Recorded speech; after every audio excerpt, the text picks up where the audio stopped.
under street lamp, red face flamed by the light. Welcome back to Overberg Homesteading. Gone away. And while we haven't provided many updates over the last few months, life on 8 Edeliksfontein has been moving along swiftly. Shine on a brand new day.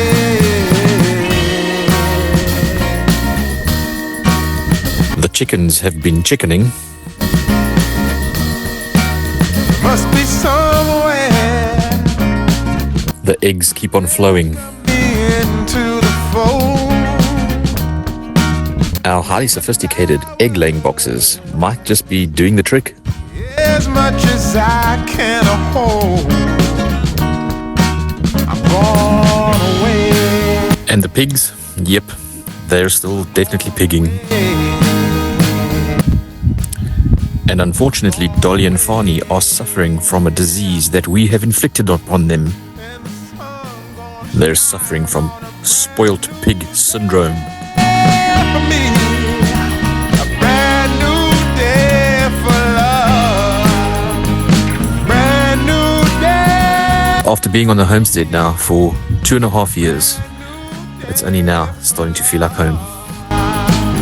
Yeah, I'm motorboating.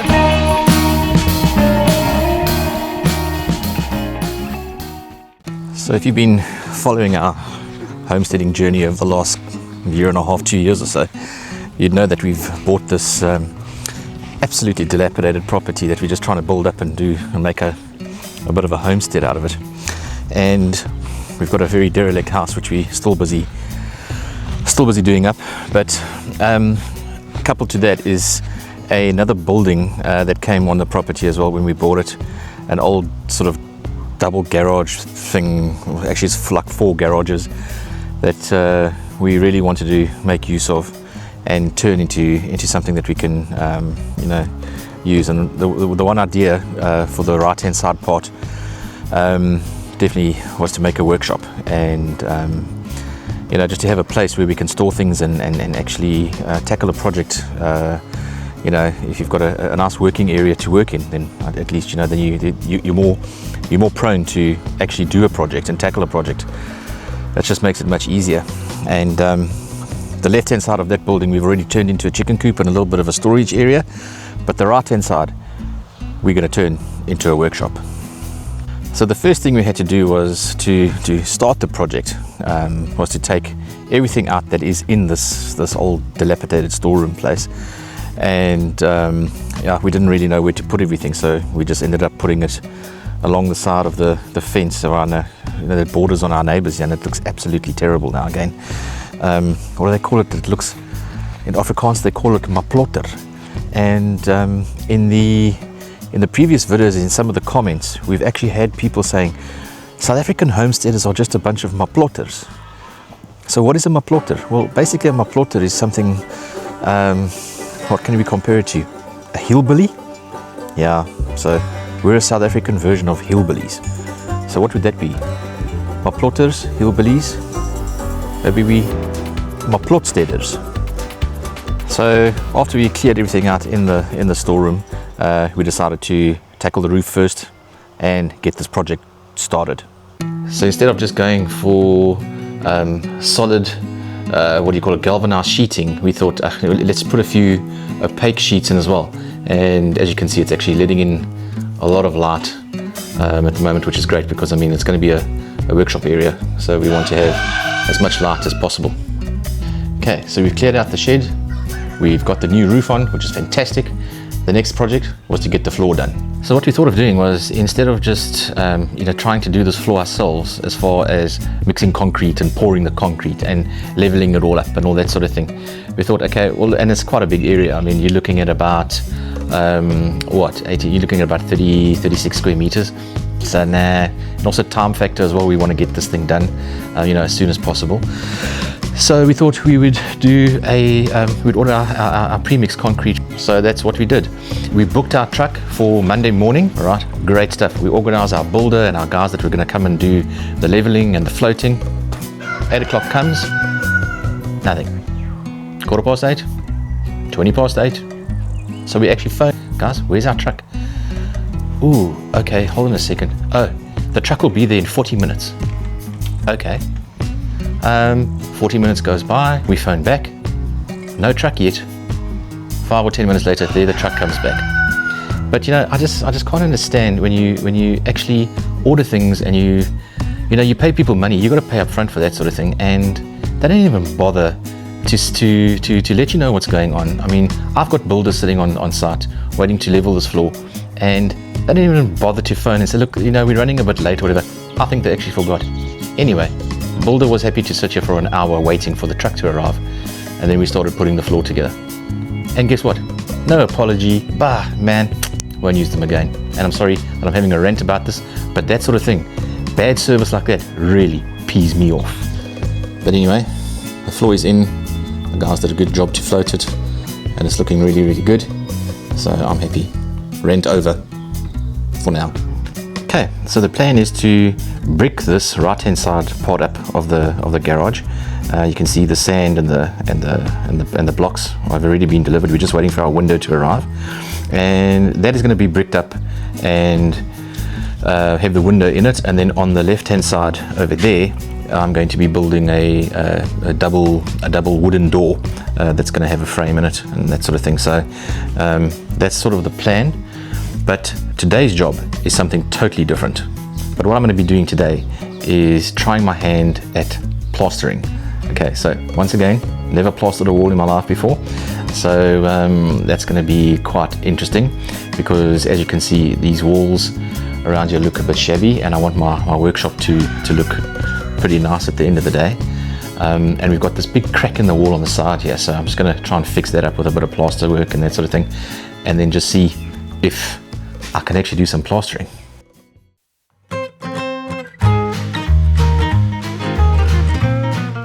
I soon found out that watching a few YouTube videos was not going to be enough to skill myself up to plaster this wall.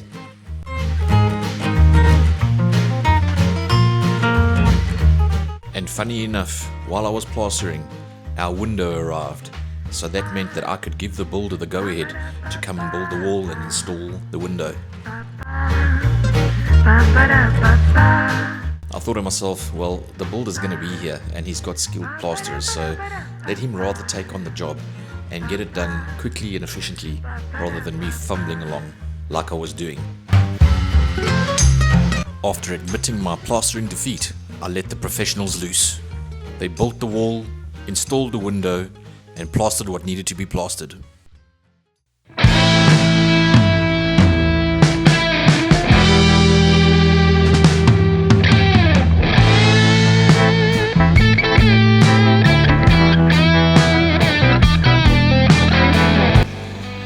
After adding a workbench or two and some tools, I decided to tackle building my main workbench.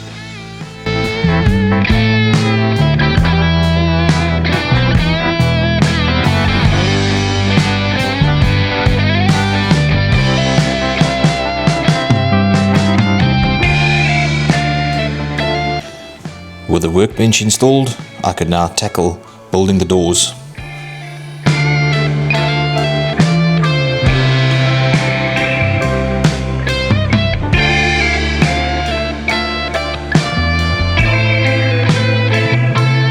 So with the workshop now being painted out and the windows installed and it's all plastered professionally, the doors are in and it's secured, it really just gives you the confidence to take on some more projects. And there's so many that need to happen on the homestead at the moment. So yeah, it's just that's one of the main reasons why we're actually starting to feel at home on the homestead now after 2.5 years. Which leads me to the second reason why it's starting to feel like home now after 2.5 years. So something that we really enjoy doing is cooking here on the homestead. And well, I think more me than Elsa. If Elsa sees a recipe that's got more than 5 ingredients, then she starts looking for something else. With me, on the other hand, if a recipe has only 5 ingredients, then I look away, because then it's not worth my time and my effort. But she enjoys baking, I enjoy the cooking side of things. But we don't really have a kitchen. Well, we do, but it's a camping kitchen. I mean, it's got camping tables, and it's the whole temporary thing, which is just, you know, it's like not having a workshop. You don't really want to tackle a project if you don't have a proper facility to go and do the work. And it's the same with the kitchen. You know, if you've got a bit of a decent kitchen, then at least, you know, it makes the cooking experience a whole lot better, and you want to go and cook and bake more. So yeah, the next thing we tackled was the kitchen. So what we started doing was we designed the kitchen and ordered the kitchen cabinets. And the great thing is, now that we've got the workshop, we were able to store the kitchen cabinets until we had done the kitchen tops, because we ordered wooden tops, and we still had to cut them to size, and we had to treat them and that sort of thing. So that's why I say it's just so great having the workshop now, because now other projects can carry on. I cut the tops, I also treated them, and we put it all together, and we added a 6-burner gas stove with an oven. Come on, guys. So unfortunately, I don't have too much footage of what the actual kitchen used to look like. I probably didn't film it because I didn't really like the place. But I did find a video from 2024 when we were giving Dolly breakfast one morning that'll actually give you an idea of what it was like and what it's like to give a little baby pig breakfast.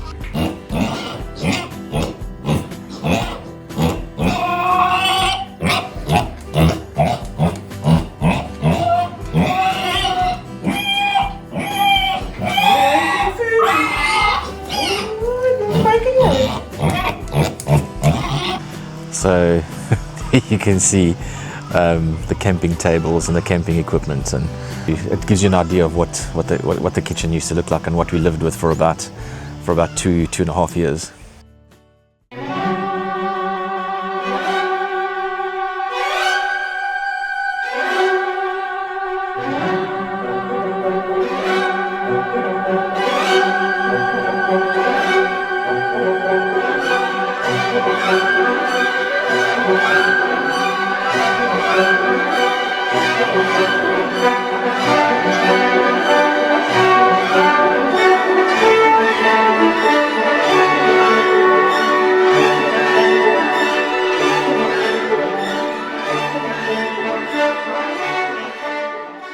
Yeah, so at least we've got countertop area that we can use now. It's not a camping table, and we got you know, the cabinets. I mean, where we can store you know, all our cooking utensils and drawers and that sort of thing. You know, at least a decent, semi-decent 6-burner gas hob with an oven. A lot of countertop space. You know, space where we can keep the chicken feed, and space for our eggs that we're getting on a daily basis and stuff like that. So yeah, it just makes a huge difference to the way we're living at the moment, just being able to have this kitchen area. Obviously it's not finished. I mean I've still got to do all the fronts of the drawers and make the doors, but I've got a workshop for that. So yeah, it's but we're very happy, and this has made a huge difference to the way that we're living on the homestead at the moment. It's just yeah, it's a different area. So another addition that we are going to be adding to the kitchen is a type of a center island, and we're going to make that out of, this is a little bit of a worktop that we've got left over, that we cut off. So I mean, it's about 1.2 meters by about 600. So Elsa said that I need to make a center island for the kitchen for her. So yeah, look, I mean, at the end of the day, at least, I mean, the kitchen is not finished, obviously. I mean, there's still a whole lot to do, but it's just a case of not having a camping kitchen anymore and actually having kitchen cupboards and kitchen tops. You know, it just makes such a huge difference to, you know, the way that we're living right now. So yeah, I'm very happy. So that is the second reason why only now we're starting to feel like we're living in our home here on the homestead. So what's the third reason? So winters on the homestead have not been very pleasant.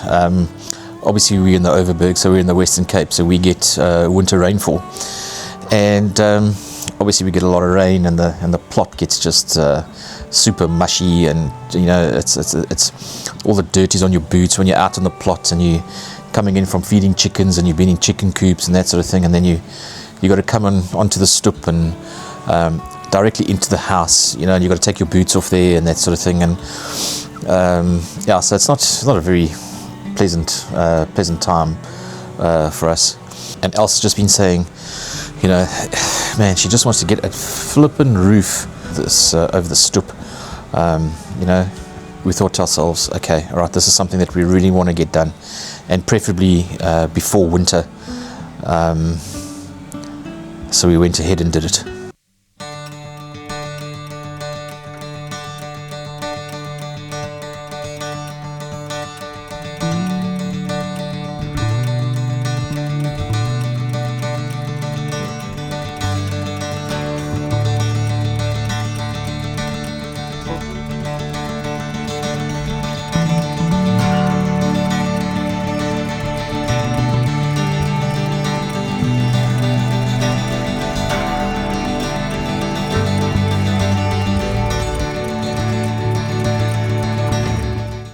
And what I've done now as well is just built us a little temporary bra area there.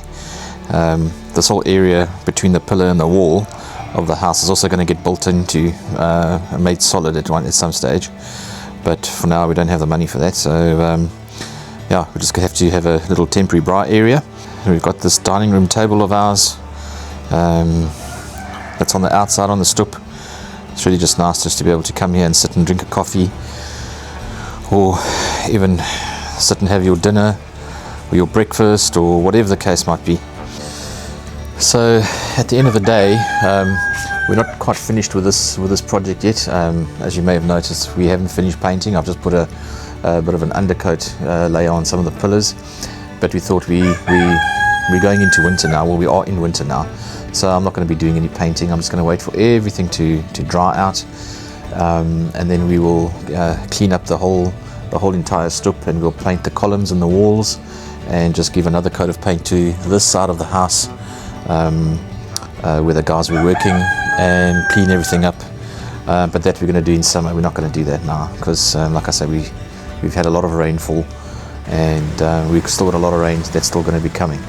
So there's still a lot of projects that need to take place, but these are the three main upgrades to the homestead that we've done over the last few months, and which have made just such a huge difference to the way we're living here at the moment. It's just it's really changed our whole attitude towards the homestead, if you want to put it that way. Yeah, we're just so much happier. We're just living a whole lot better. But there are still so many projects that have to take place on the homestead. I mean, just to give you an example, we don't have bedroom cupboards yet. So our bedroom needs cupboards, the spare room needs cupboards. We still got to put the floor into the spare room. We still got to do the floor in the dining room, which we have. But yeah, there's a few other things that need to take place before we can do those projects. But yeah, there's still a lot that has to happen on the homestead before we are even anywhere near being finished. So it's just an ongoing thing, I think. That's it for this update. Thanks for joining us, and yeah, if you like the content, you're welcome to like the video and subscribe to see the rest of our shenanigans that happen on the homestead here in the Overberg, on our little plot called 8 Eindelijksfontein. Thanks for joining us.